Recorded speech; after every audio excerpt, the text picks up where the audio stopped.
So this is an annual event that we've been holding at least for 5 years, but I think even longer than that. And so we invite families and students, future college students, to come to Wenatchee Valley College, and it's held in Wenatchee Hall in our computer lab. So you actually at that time can fill out either the FAFSA or the WASFA to apply for either state financial aid or federal financial aid.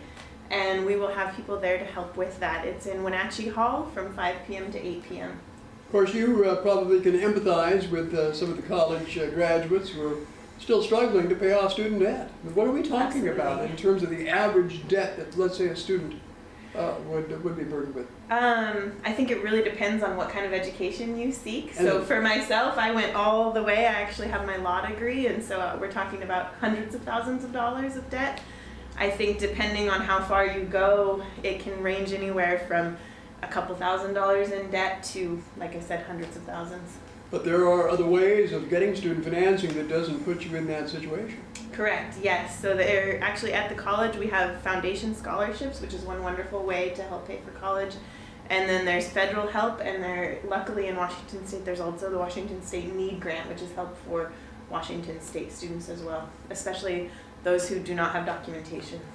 So let's talk about that for a minute, and what kinds of grants are available. Yeah, so for the federal financial aid, there's a few different types, and let me just look at my notes. There are Pell Grants, Stafford loans, federal Perkins loans, and then also federal work-study programs. Okay. And then for Washington State, we have the Washington State Need Grant and the College Bound Scholarship. Now, each of these grants has probably, different criteria for qualifying students, huh? Correct, yes. Many of them are financial need-based. Financial needs. Mm-hmm. And then, for example, a lot of our foundation scholarships, it depends on what you're interested in studying or your family background or your background, and there's different qualifications for every scholarship.